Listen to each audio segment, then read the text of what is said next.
Matthew 6:24 says, "No one can serve two masters, for either he will hate the one and love the other, or he will be devoted to the one and despise the other. You cannot serve both God and money."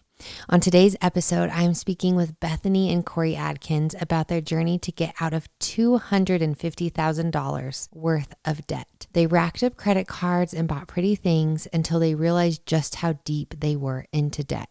Bethany and Corey are sharing their top tips for our listeners to begin pursuing financial freedom.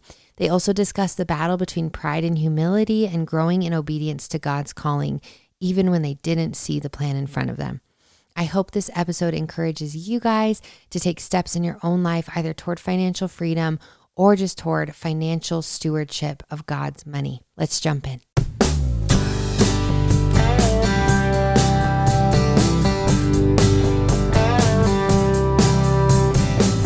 Welcome to All the Things, the unscripted podcast where we talk to intriguing people from a variety of cultures, backgrounds, and career paths and deconstruct who they are and why they think the way that they do. We dig deep and ask unexpected questions to learn about all the things, from faith and current events to relationships and mental health. We want to satisfy your craving for knowledge, true connection, and real conversation. This is Lenya Heitzig and Lindsey Maestas.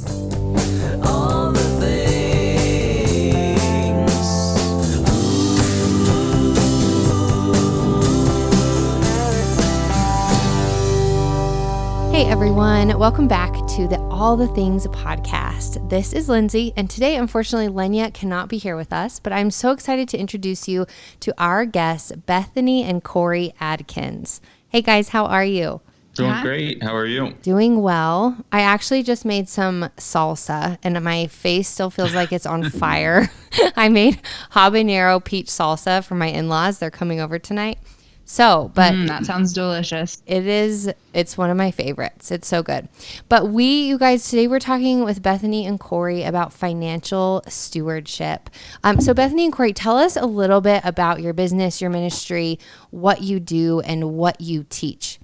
Yes, that sounds great. So I started a blog about 2 years ago. It was initially called the Atkins Highlight Reel, REAL. And my whole goal was just to talk about the real things that aren't really discussed on social media. I was a little bit fed up with just the actual highlight reel on social media. Everybody showing all the great parts, and then me seeing the same people in real life and being like, wow, you're two different people. And It wasn't even that I was frustrated with them, but just the fact that why do we feel we have to live that way? Mm-hmm. So I started my blog and I'm like, you know what? I'm just going to put it out there. We are $250,000 in debt. Our marriage isn't perfect. Our kids aren't perfect, but is anybody's? Right. So let's just talk about it and build a community of people that can relate, and we can all grow and improve together. So that was the blog, and it spiraled into the podcast. And then we just recently rebranded because we realized we were talking a lot to our people in our age group, which we are the millennial generation. And we're super passionate about encouraging our generation to rise up and be the people that God has called them to be. So our podcast is now called the Millennial Mission Podcast, but that's kind of the heart behind it. I love that. And Corey, how did you, since Bethany started blogging, how did you kind of evolve into the process with her? I'm not real sure. No, I'm just kidding. Well, she just came to me one day. She was doing the blogging and was also in the process of writing a book. And she asked if I wanted to do a podcast with her. So we launched doing a podcast about, 6 months after you'd started the blog last summer. And the goal of the podcast, we were sharing our real lives, and we'd called the podcast then too, the Atkins Highlight Reel. And the point was of us just sharing our real lives and sharing our debt journey and parenting and all the struggles that we were going through in real time. Because we feel like often people don't share their journey until after they've had success. Yeah, true. So basically what actually happened is I was like, hey, let's share all the struggles. And he was like, you're crazy. And I'm like, that's okay. We're going to do it anyways. And here we are. Yes, I love that. I actually just asked my husband if he would be willing to do a live counseling session with me on the podcast. And his response was exactly the same. Like, what, are you nuts? No, absolutely not. And for me, that's my personality where I'm like, let's do it. It sounds fun. And he's way more private.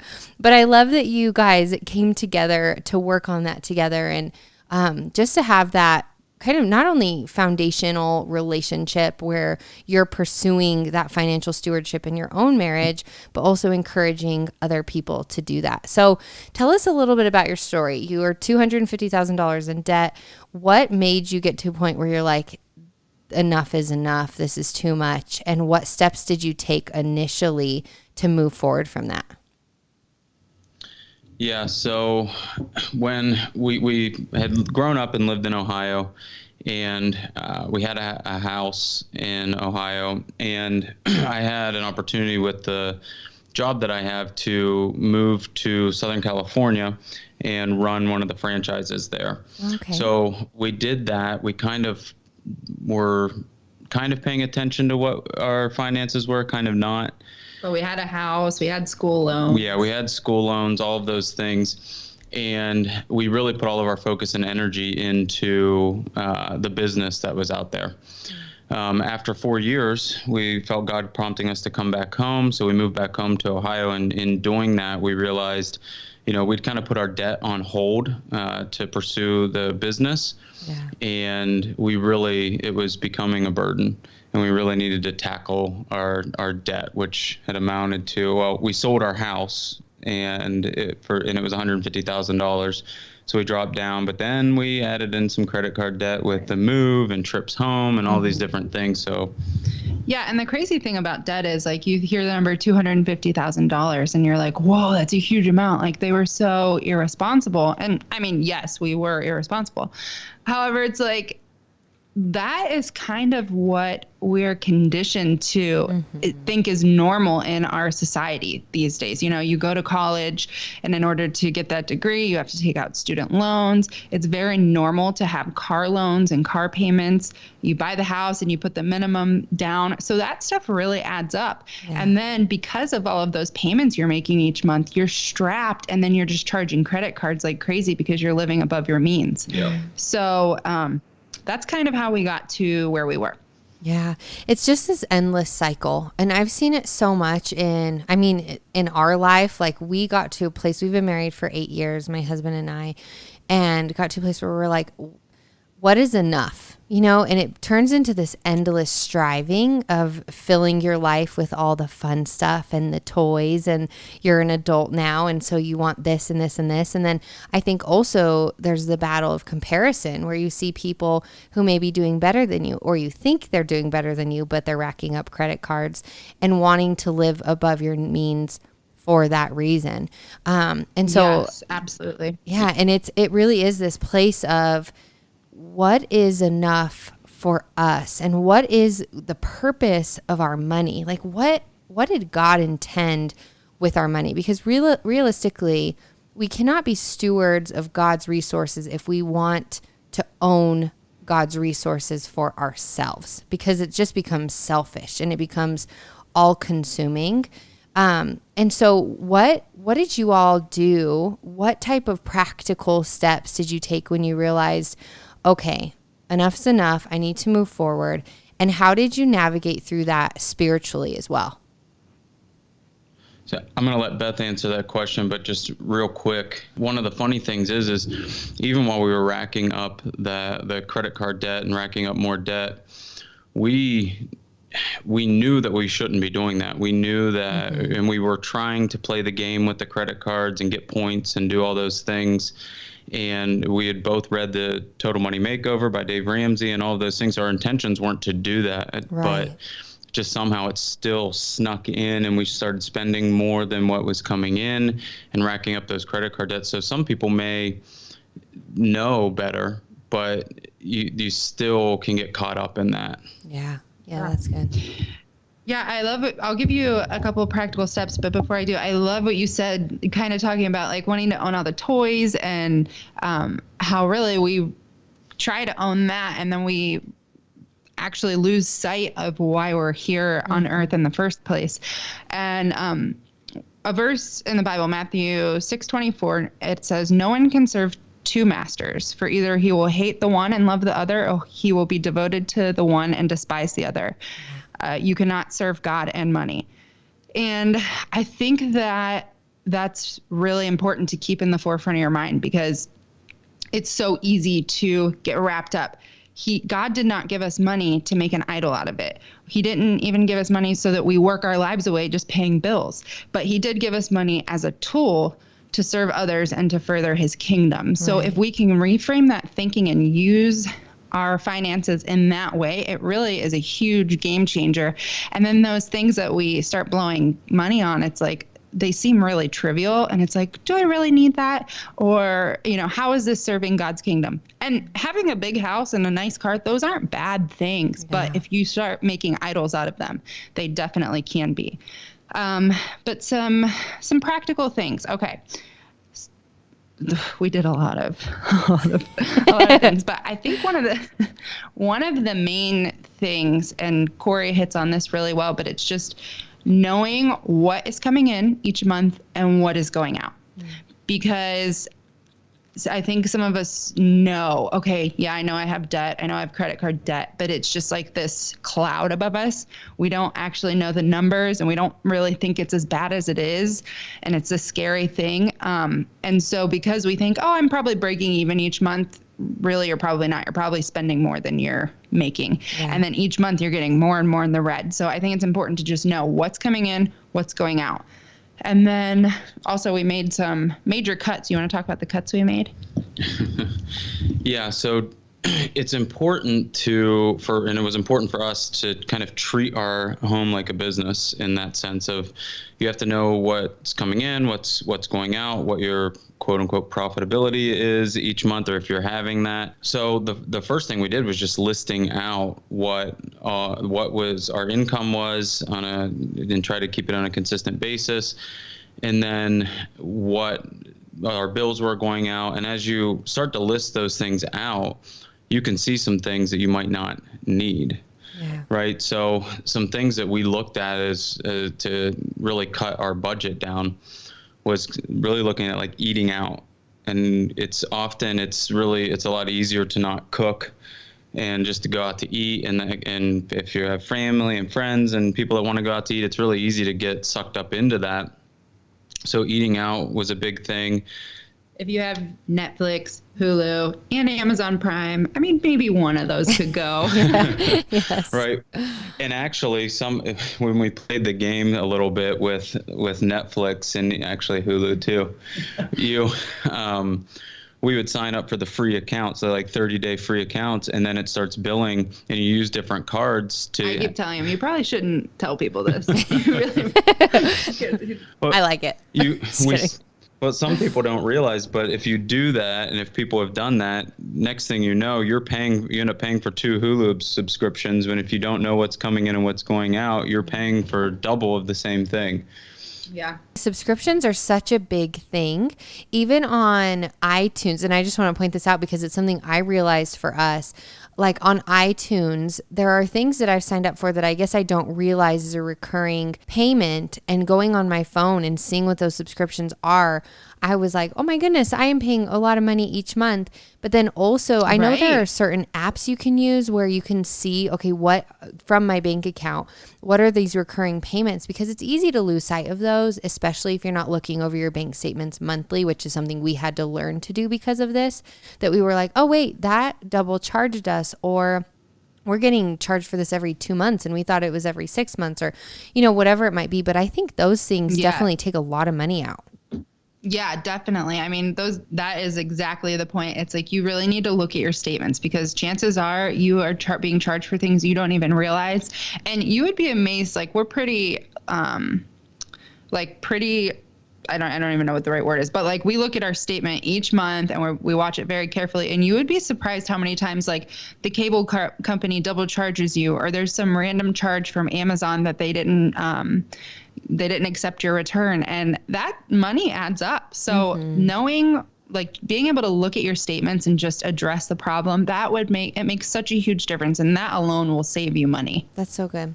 So I want to backtrack a little bit. Bethany, I read your story on your blog post titled Pursuit of a Purpose. And you talk about working graveyard shifts and feeling like you were suffering through your words, the rat race of life.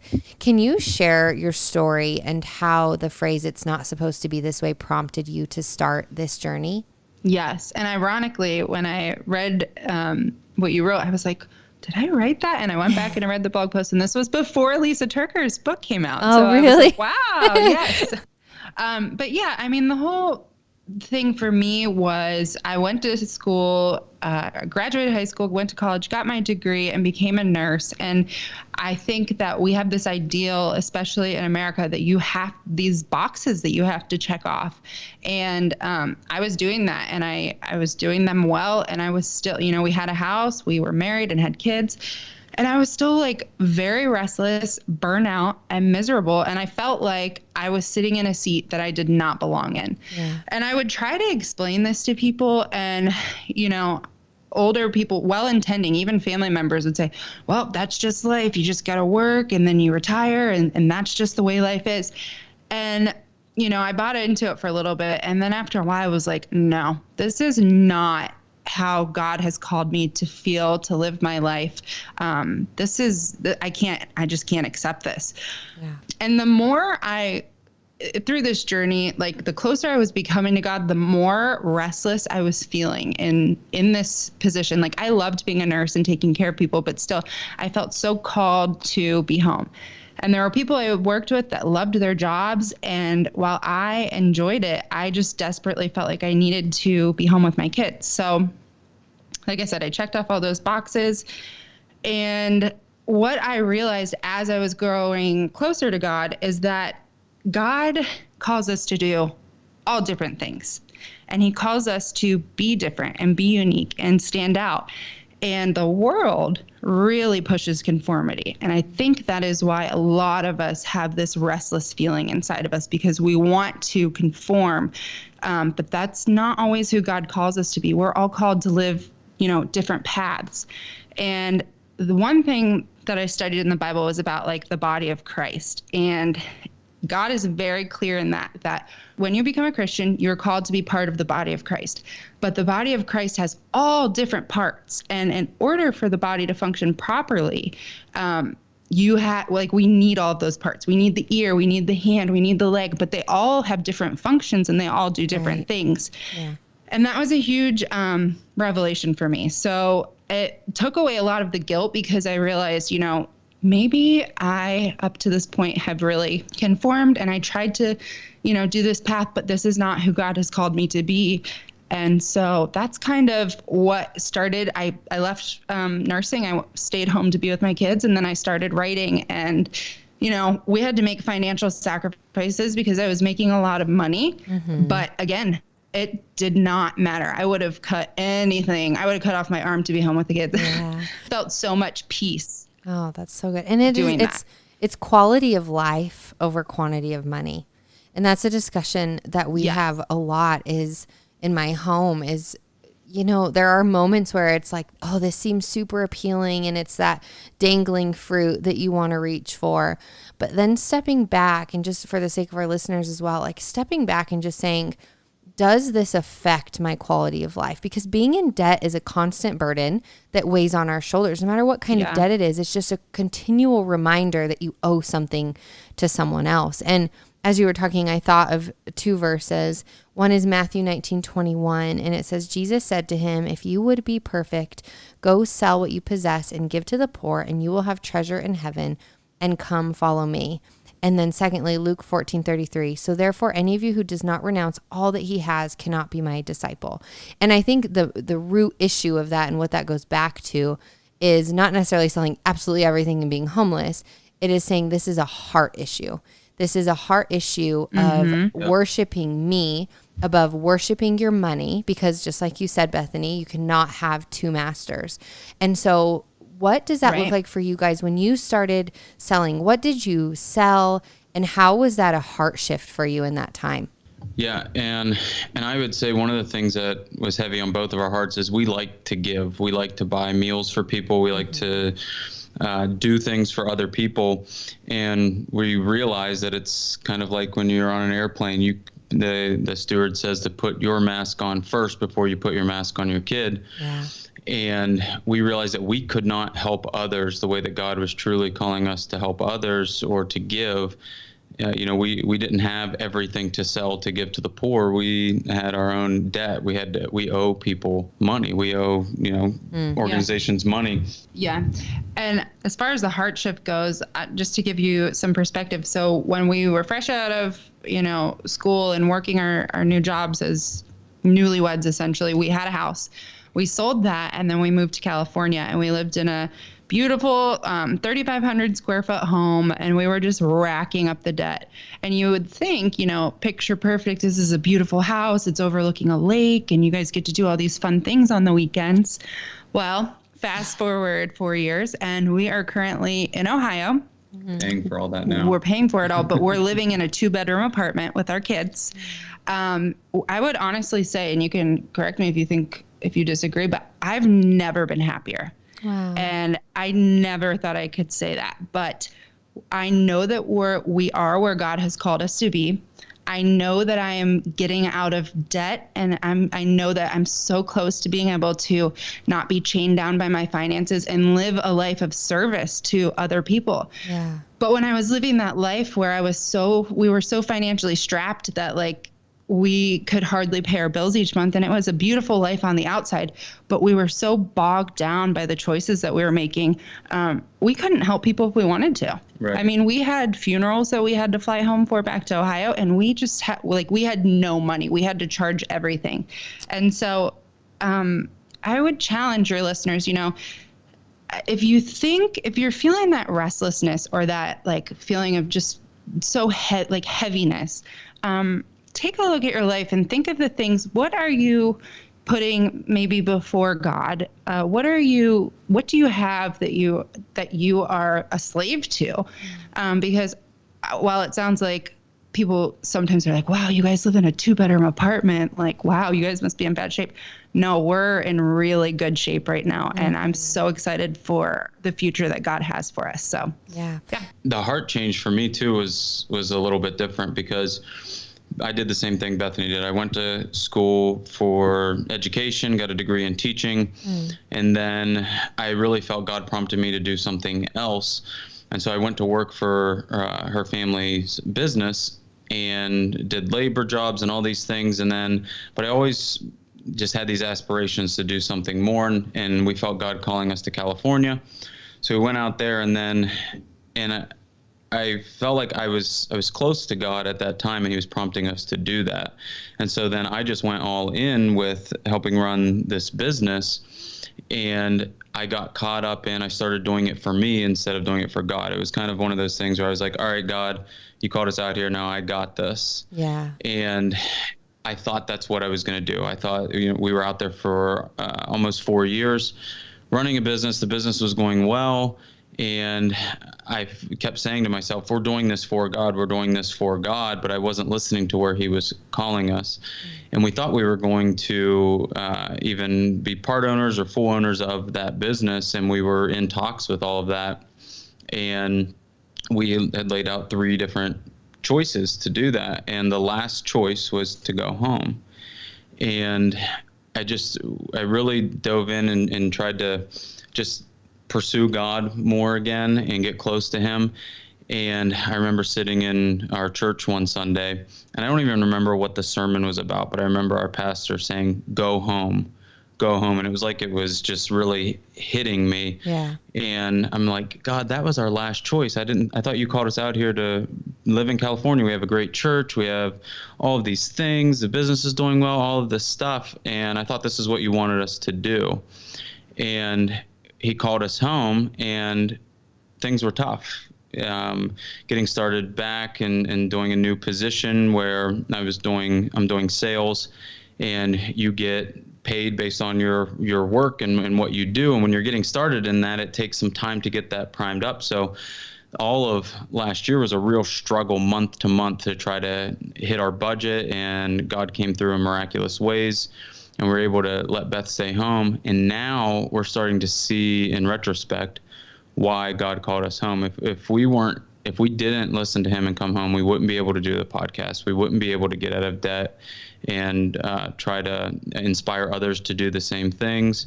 And it's neat to see, because a lot of people, I was talking to somebody or a friend about this yesterday, actually, and people try to put their lives in these boxes. Yeah. And they try to plan their lives out. Even from a young age, we're encouraged to plan our lives out. And we think it's going to stay within this box, or we think it's going to stay on the straight path of this is what it is. But living out your purpose is kind of like an up and down and a winding road. And as you look back, I went to school for something I'm not doing now. I was called into a labor position and then called to run a business. And now we're back home, and it doesn't, if you write it all out on paper, it doesn't look like this perfect path, but it was God's plan for us. So living out your purpose journey isn't this straight and narrow path. God often calls you into different things to try to teach you lessons and prepare you for the next things. And it's kind of neat being able to look back and see some of those things, because you don't always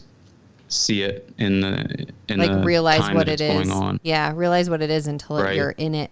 Well, and that takes a lot of humility. And so I just want to praise you guys, because I know even just that obedience to Jesus and to say we're taking steps, quote unquote, back, even though it's forward, it appears to be steps back to the world from an outsider's perspective, like you said, looking into the 2-bedroom apartment, but you're actually getting everything together. Whereas there are others who appear to have it all together, and it's not the case. And I think what rings true to me as you guys speak is that you got outside of yourselves and you started realizing that this biblical stewardship means that your lives are not all about you, but that they're all about God's glory. And it's a spiritual heart check. And how did you handle that the choice to live in obedience and humility? Was it really hard for you when you stepped back home? I know you said it was challenging getting into these roles, but did it affect your pride? Oh my goodness. In so many ways. I mean, there was anger, there was pride. We loved our life in California. I did not want to come home. I came home kicking and screaming, to be honest with you. And I shouldn't have done that. But sometimes, just like Corey said, you just don't know why things are unfolding the way they are. Right. And so it took me a while to accept, my only motivator in coming home was that Corey promised me as soon as we got out of debt that he would move us back. And I was like, all right, let's go. I will sell everything. We're going to move back. But there was a lot. And you can even talk about the apartment complex that we're living in. We live in a cute little farm town, but I went to high school here, and it did hurt my pride. I mean, to come back into this town and move into an apartment. But honestly, it's you realize it's very humbling, but you just realize that none of that matters. Right. Nobody really knows the picture.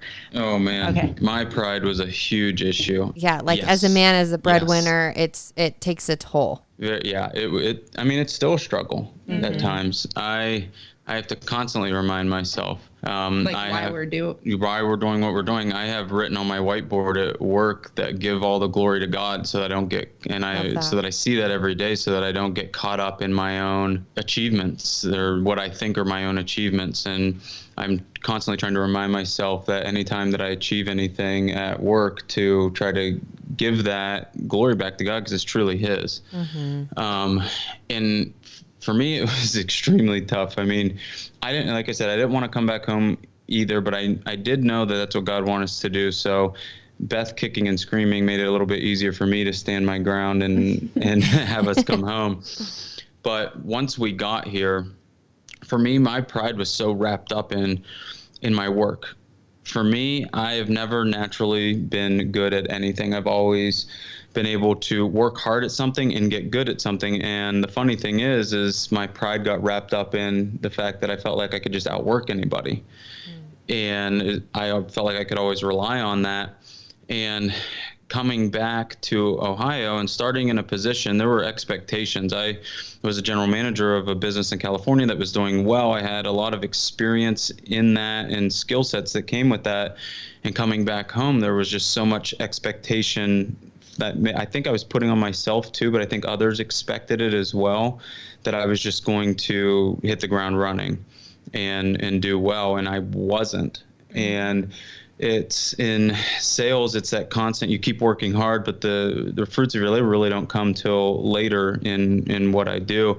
And I just kept working hard, long nights, early mornings, and I was seeing nothing. And in that time, I just felt God saying, just keep working hard, obey, I'll take care of you. And he did. I couldn't rely on my ability to work hard. There were moments, I remember one month we were short, what was it, $1,900? And I had no way, I couldn't think of anything to do on my own to get that. And we had a delay in our tax return from California that we had forgot about. And all of a sudden it popped up that month, and we got $1,931. That's incredible. And that just came through in a miraculous way. Yeah. Yeah, and there was other opportunities, like out of nowhere. I got called out because of my old skill set of being able to install, where I would get called out on a project, and then going out and doing that labor made just enough money for that month. That's incredible.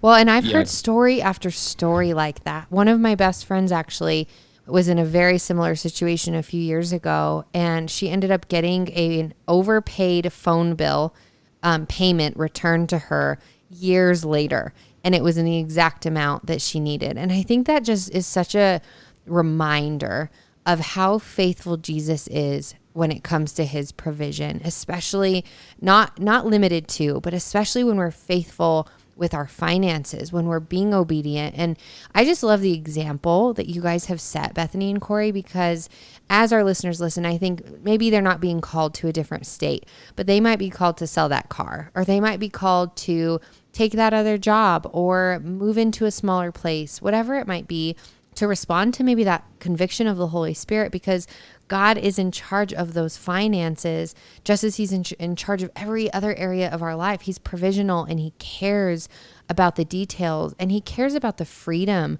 that we live in as well, but ultimately that our money is used for his glory. And I'm curious, because as I think about this and I think about your move and your relationship, I know that finances tend to be one of the number one causes of divorce, especially in the U.S. Have you experienced more freedom in your marriage, or how has that impacted you guys now that you're not carrying that burden of debt?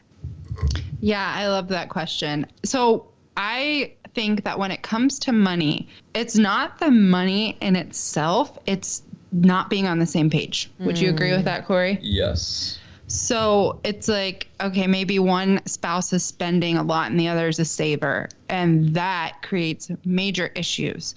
So for us, it was never, I hate you because we're so poor and we can't afford to pay the electricity bill. Yeah. It was never that. When times were hard, we were together and we were in it together, but it would be when we weren't on the same page, like when we didn't have the same goal in mind. Yeah.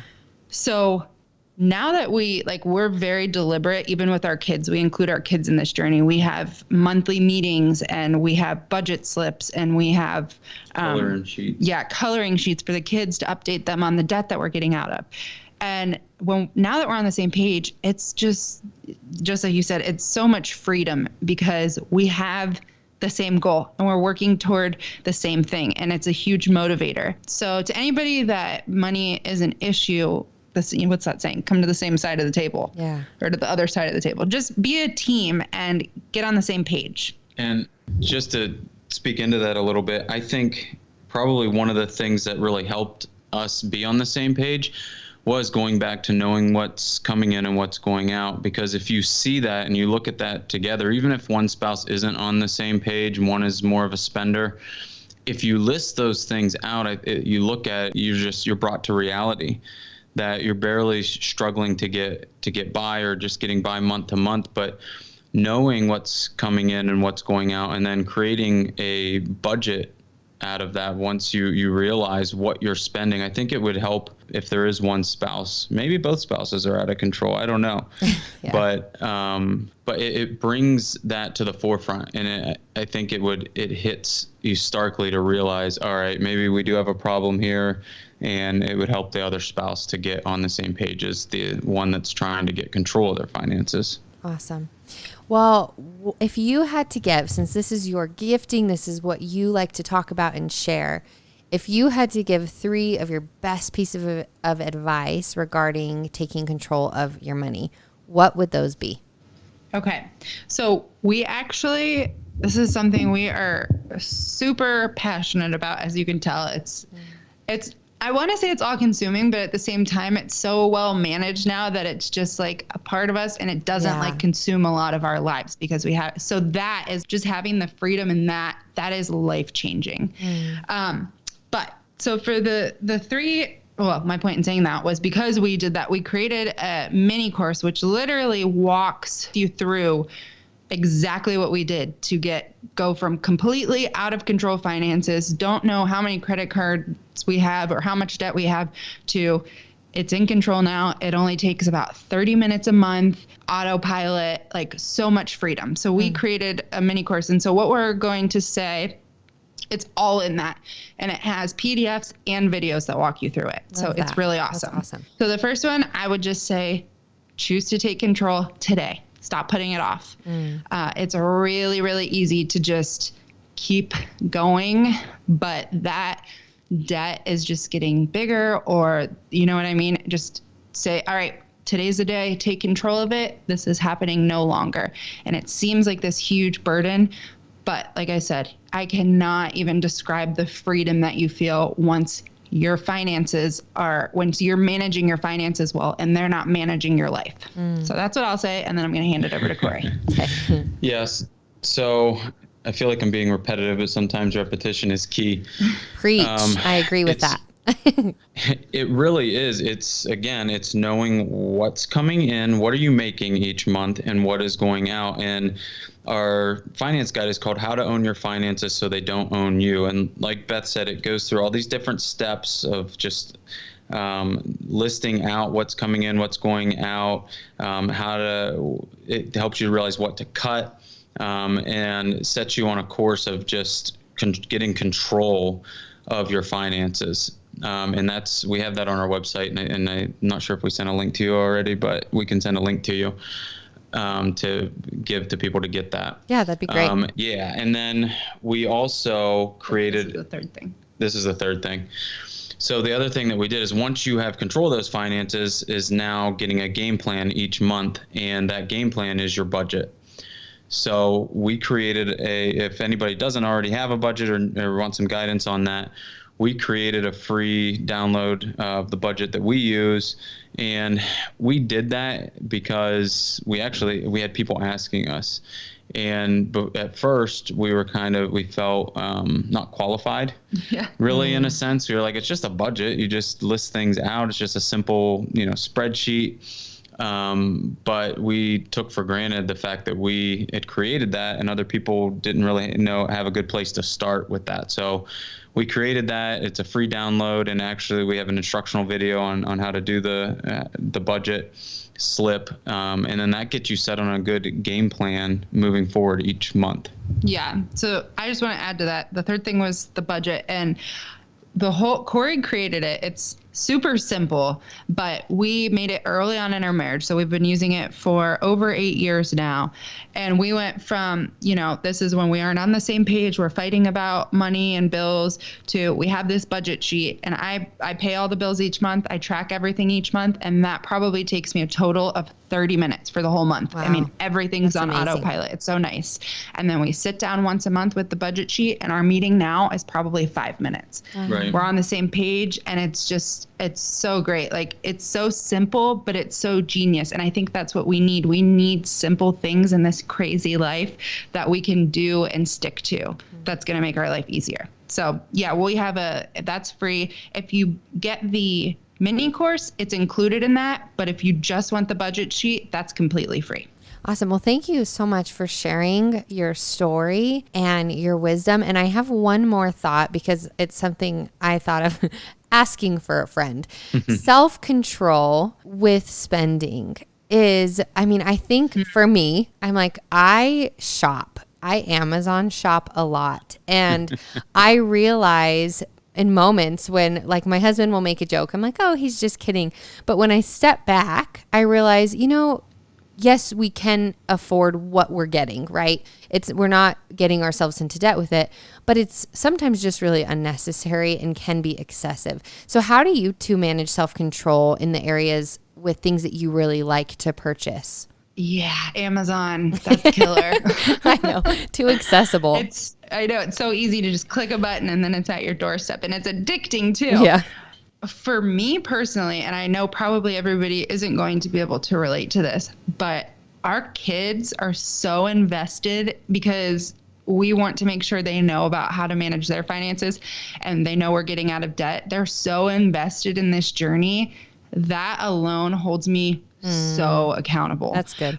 We include them in spending because it's important to us, and we set goals. Once we're out of debt, we're going to take them on vacation. And so some days I'll be like, hey guys, want to go get ice cream? And they're like, no, we have to get out of debt. We'll just make a sandwich at home. Yeah. So for me, my kids really hold me accountable. But other than that, we just have a spending budget each month. Like it's a set amount each month, and that's for groceries, gas, and anything extra.